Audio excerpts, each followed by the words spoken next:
Hello and welcome. Let's start with breaking news out of Ukraine, where Russia has launched a large-scale missile and drone attack on the Ukrainian capital Kyiv and across other areas of the country. We can show you these dramatic pictures which show the strikes across central Kyiv. President Zelensky has said at least 4 people have been killed and dozens wounded, including children and a pregnant woman.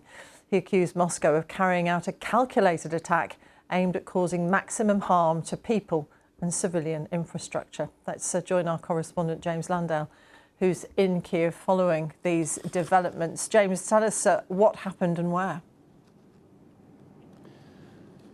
Well, it was a pretty noisy night here in Kyiv. After a few weeks of relative calm, while Russian commanders targeted Ukraine's energy networks across the country, last night they decided that it was time for the capital to be hit, and there was a pretty substantive attack that lasted several hours. President Zelensky this morning said that 430 drones were involved and 18 missiles, many of them ballistic. Certainly, it was definitely across the city. We could see explosions on the horizon here, but we could also see missiles and drones flying over above us here in the center of the city.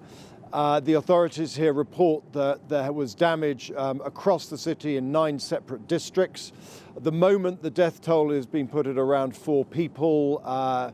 Numbers of wounded, dozens. You know, the current number is about 25, including some children, including one pregnant woman.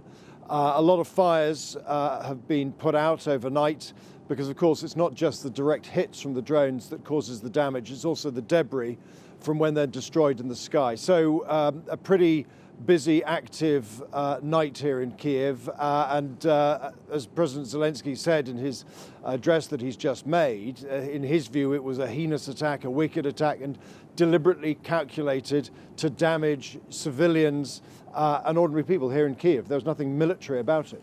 Well, Russia says they're aiming at the military, but of course we're seeing more and more of the energy infrastructure damaged.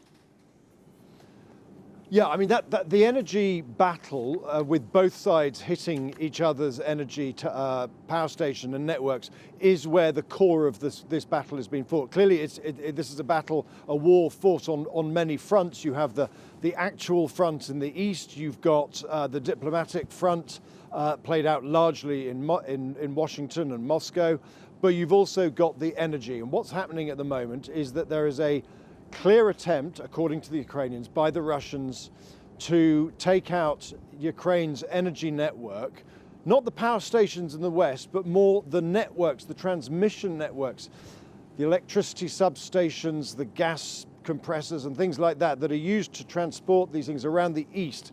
And what they want to do, according to the officials I speak to here and ministers, is to basically turn eastern Ukraine off. They want it dark, they want it cold, and that they want not just to target Ukrainian morale, but they also want to target Ukraine's economy. They don't simply want Ukraine's economy to stop working. That, they believe, is the Russian intent. The Ukrainians are hitting back by targeting Russia's own energy network to push back themselves, and their overnight attacks on that as well.